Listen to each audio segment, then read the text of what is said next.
खेलकूद में युवाओं को प्रोत्साहन देकर आगे कैसे बढ़ाया जाए, तो वो युवाओं की शक्ति ही हमारे काम आती है। एक कर्नल मानवेंद्र सिंह जी है, इनके चुनाव में जब भी हमारे कांग्रेस पार्टी ज्वाइन करने के बाद जो चुनाव लड़ा, उसमें कंधे से कंधा मिला के जो हाईकमान का आदेश हुआ वो उनके कंधे से कंधा मिला के साथ किया, वो हमारा जीवन है ये दिख रहा है। और ये कांग्रेस पार्टी की तरफ से जब भी लोगों की सेवा के लिए जब भी एजिटेशन करना पड़ा, तो हम लोगों ने बालोतरा मुख्यालय पे, शिवाना मुख्यालय पे, बाड़मेर मुख्यालय पे हम लोगों ने जनता के हितों के लिए लड़ाई जो लड़ी, वो लड़ाई का संघर्ष जो है आपके ये सामने है। ये हमारे गुजरात के अंदर जब मैं पर्यवेक्षक लगा, तो हमारे दलित नेता जो जगदीश मेवानी है, उनके चुनाव के अंदर भी मुझे मौका मिला था, तो वहाँ पर भी मैंने रह के और इन लोगों का काम किया। इन युवाओं ने और हमारे 36 कौम के लोगों ने होली के मिलन सिलना पर 36 कौम के लोग मेरे घर आते हैं, मुझे बधाई देते हैं। होली के रामासामा के दिन सारे लोग वहाँ बहुत ही मित्रतापूर्वक और अपनत्व झलकती है, उसका भी ये फौज है। तो मेरा पुत्र जब पूर्ण IAS पढ़ा, उस समय लोगों का स्नेह, 36 कौम का स्नेह जो मेरे घर पे आके उनको बधाई देने का तांता लगा, ये अपने आप में मेरे जीवन में एक बहुत बड़ी उपलब्धि थी। ये बाबा साहब भीमराव अम्बेडकर की जयंती में जहाँ भी मैं मुझे बुलाते हैं जाता हूँ, और बाबा साहब के आदर्शों पे आम आदमी कैसे चले, आम युवा कैसे चले, और 36 कौम में बाबा साहब को आदर्श मान के हमेशा सेवा में मेरी भावना रही, वो मेरा संघर्ष है। ये हमारे बाड़मेर जिले के कर्नल सोनाराम जी और हेमाराम जी चौधरी जो बाड़मेर जिले के दिग्गज किसान नेता है, इन्होंने हमें संघर्ष करना सिखाया, किसानों, मजदूरों और गरीबों के साथ में कैसे न्याय किया जाए, राजनीतिक शक्तियाँ कैसे अपने लोगों के लिए 36 कौम के लिए काम में ली जाए। इन लोगों से हमें सीख के और आगे हमने सेवा का माध्यम बनाया। जगह जगह जो भी कार्यक्रम होते हैं, ये हमारे युवा नेता है जो आज आपने देखा होगा, ये यूनिवर्सिटी के संघर्ष से युवाओं के साथ में है, और आज ये राष्ट्रीय स्तर पर पहचान बनाई है। इन्होंने जब मैं SC विभाग के अंदर प्रदेश अध्यक्ष था, तब इन्होंने राजनीति शुरू की, तो उन्होंने मुझे आदर्श मानते हुए कहा आपसे हमें कुछ सीखना है।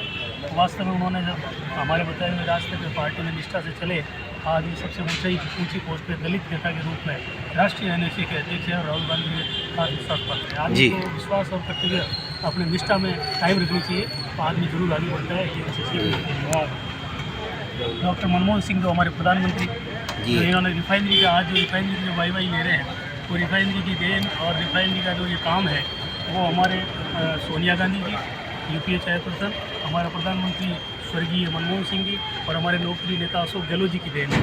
ये अशोक गहलोत जी की सोच थी कि राजस्थान के अंदर सोनिया गांधी जी को और मनमोहन सिंह जी को बुला के यह इतना बड़ा प्रोजेक्ट, जो इंदिरा गांधी नहर के बाद में पहली बार कोई राजस्थान के अंदर इतना बड़ा प्रोजेक्ट था, जो आज पूरे देश के अंदर है, और आज जिसका 21 तारीख को प्रधानमंत्री जी नरेंद्र मोदी जी जिनका उद्घाटन करेंगे, उनकी सोच में फर्क है। उन्होंने ये सोचा था तब जाके आज ये अपने बालों का मुझे बहुत बड़ा तोहफा मिला है कि पूरे राजस्थान के अंदर गर्व की बात है। यही हमारे डॉक्टर मनमोहन सिंह जी है, जो भारत के अंदर जो वित्तीय संकट चल रहा था पूरे विश्व के अंदर, उस संकट में भी मनमोहन सिंह जी ने देश में नरेगा जैसी योजनाएं और इतने अधिकार दिए लोगों को कि आत्मनिर्भर रहते हुए एहसास नहीं होने दिया कि ये हमारे देश के अंदर ऐसा कोई आर्थिक डगमगा रहा है आर्थिक स्थिति। ये हमारे आदर्श मनमोहन सिंह जी के साथ अनुभव करूँगा। ये हमारे जो पत्रकार बंधु है, जिन्होंने, आप भी इसी में हैं, आप लोगों का हमेशा सहयोग रहा, और गरीब किसान और मजदूरों की बातें आपने जो उठाई, इनकी जब भी सामाजिक कार्यक्रम, ये चौथा स्तंभ है लोकतंत्र का, इनके बिना हमारा भी घूमना फिरना करना कुछ नहीं है। आप यदि हमारे लिए हम जो करते हैं, जंगल में मोड़ आता किसने देखा, आप हमारी सच्चाई को यदि उजागर करते हैं, तो उसी में से आप लोगों का भी हमारा सरोकार है, आपका भी हमारे सहभागिता रही है, उसको आगे बढ़ाने में, हमारी राजनीति को आगे बढ़ाना है। ये राहुल गांधी जी के साथ भी मुझे काम करने का मौका मिला जब मैं SC आयोग का अध्यक्ष रहा, उसके बाद मैं प्रदेश अध्यक्ष रहा SC डिपार्टमेंट का। उस ज़माने में राहुल गांधी के साथ जब उन्होंने कश्मीर से कन्याकुमारी तक 3500 किलोमीटर की यात्रा की, उस यात्रा में मुझे भी साथ चलने का मौका मिला। राहुल गांधी जी हमारे आदर्श है। राहुल गांधी जी को देख के हमें बहुत जज्बा होता है कि बिना सत्ता, बिना लालच, युवाओं के लिए कितना संघर्ष करते हैं। देश ही सर्वोपरि है, यही इनका धर्म है। लोग कितनी धर्म की बातें करें, लेकिन देश को सर्वोपरि मानते हुए 36 कौम को साथ लेते हुए इन्होंने जो पैदल यात्रा की है, अपने आप विश्व में ये अपने आप में बहुत बड़ी उपलब्धि है। ये हमारे राहुल जी के साथ का संघर्ष है। इसी प्रकार से हमारे वरिष्ठ नेता वगैरह जो भी है, हमारे प्रदेश अध्यक्ष डोटासरा जी है, जो वर्तमान में बहुत ही अच्छे तरीके से संघर्ष कर रहे हैं। पूरे प्रदेश के अंदर इन्होंने पूरा पार्टी को मजबूत करने का काम किया है, बूथ स्तर से लगा के प्रदेश स्तर पर सारे कार्यकर्ताओं में जान डाली है। ये हमारे संघर्षशील नेता जो डोटासरा जी है, इनके साथ भी समय समय पर इनका मार्गदर्शन हमें मिलता रहता है, और हम इस सामाजिक सरोकार में आगे हम इसको निभाते रहते हैं। ये हमारे पायलट साहब है, जो राष्ट्रीय महासचिव है और युवा है, ऊर्जावान है। अशोक गहलोत जी का अनुभव और पायलट जी का संघर्ष हमेशा युवा में जोश बढ़ता है और यही कारण है कि हम लोग सब बुजुर्ग युवा सब मिलके और हमारी कांग्रेस पार्टी को बहुत मजबूती से आगे बढ़ाते हैं और आगे बढ़ाने का काम करते हैं। ये हमारे दलित नेता है जो चंद्रशेखर जी हैं, इनसे भी मुझे मिलने का मौका मिला समय समय पर दलित एक्टिविस्ट के रूप में, और इन्होंने जो संघर्ष किया वो हमें संघर्ष सीखने को मिलता है। इन्होंने दलितों की आवाज़, गरीबों की, किसानों की आवाज़ आज भी, और इनके संघर्ष ने इनको लोकसभा तक पहुंचाया और लोकसभा में भी अपनी आवाज़ को दलित और आदिवासी, किसान, मजदूर के लिए हमेशा संघर्षशील रहते हैं। ये भी युवाओं के लिए एक आदर्श है, उनके साथ भी मुझे रहने का मौका मिला।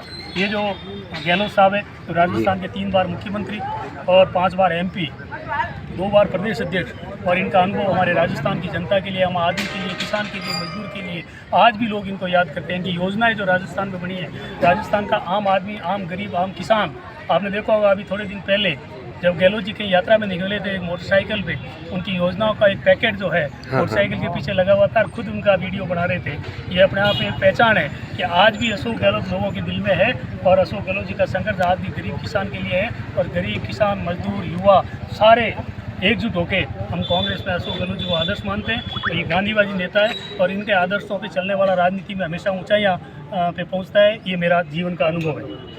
इस प्रकार से ये हमारे पार्टी में सारा, ये हमारे उमेदाराम जी बेनीवाल हैं जो अभी वर्तमान सांसद हैं, इनका संघर्ष भी आपने देखा होगा। शिक्षा के प्रति इनका बहुत ही सजग है। इन्होंने सांसद बनने के बाद में हमारे लोकसभा क्षेत्र के अंदर आपने देखा होगा कि शिक्षा का अलग जगह है, जगह जगह शिक्षा के लिए लाइब्रेरी बनाना और जगह जगह डिजिटल शिक्षा दिलाना इनका उद्देश्य रहा है। और समय समय पर अपने बाड़मेर, जैसलमेर और बालोतरा की जो मांगे हैं, तरह तरह की, जो गंदा पानी की बात हो जाए, चाहे और भी आपके CPT प्लान की बात हो जाए, ये सारे बालोतरा की इंडस्ट्री की बात हो जाए, ये सारी बातें लोकसभा के अंदर बड़ी दबंगता से उठाते हैं और आम आदमी के लिए तकलीफ में 24 घंटे हमेशा क्षेत्र के अंदर सक्रिय रहते हैं। ये हमारे ऊर्जावान MP है जिनके साथ भी हमें काम करने का मौका मिल रहा है। ये सारा हमारा संघर्ष है बड़ा मुख्य तौर पर। जो हमारे कार्यकर्ताओं ने आज जन्मदिवस पे, ये मुझे भी ध्यान नहीं था, इन लोगों ने कहाँ से कलेक्शन किया, कैसे कैसे इन्होंने ये फ़ोटो छांटे, यही जाने। लेकिन मैं अपने आप को बहुत ही अभिभूत मानता हूँ कि 36 कौम के बालोतरा ज़िले के लोगों ने और बालोतरा के हमारे युवा कार्यकर्ताओं ने, बुजुर्गों ने और 36 कौम के लोगों ने, सभी लोगों ने मिलकर जो मुझे ये आशीर्वाद दिया है, मेरा जो 64वां जन्मदिन है, इसको सार्थक बनाया और सभी लोगों ने मिलकर आज बहुत ही सामाजिक सरोकार के काम किए। आज मुझे यहाँ मुख्यालय में बुलाया कि जन्मदिन के अवसर पर गायों के लिए हरा चारा बांटने का काम किया, यहाँ मरीजों को फल बांटने का काम किया, वृक्षारोपण का काम किया। ये सारे सामाजिक सरोकार के काम हैं। वो हमारे सभी लोगों ने, 36 कौम के लोगों ने मुझे जो मान सम्मान दिया है, ये मेरे जीवन की बहुत बड़ी राजनीतिक पूंजी है और इसे मैं हमेशा अक्षुण्ण रहने का प्रयास करूँगा और हमेशा युवाओं के लिए और बुजुर्गों के लिए, किसान, गरीब और मजदूर के लिए मेरा ये संघर्ष जारी रहेगा। इन्हीं शब्दों के साथ सभी लोगों का आभार, जिन्होंने, मीडिया वालों का भी मैं आभार निवेदन करना चाहूँगा कि आप लोगों ने भी हम जैसे छोटे आदमी के लिए भी आपने इतने सामाजिक सरोकार के अंदर आप लेकर हमारा इंटरव्यू लिया और हमारी बातें पूछी, हमारे संघर्ष की कहानी को आपने यहाँ पे नोटेट किया। इसके लिए मैं सभी युवा साथियों का और मीडिया बंधुओं का भी हृदय से आभार व्यक्त करता हूँ। धन्यवाद। जय हिंद, जय भीम।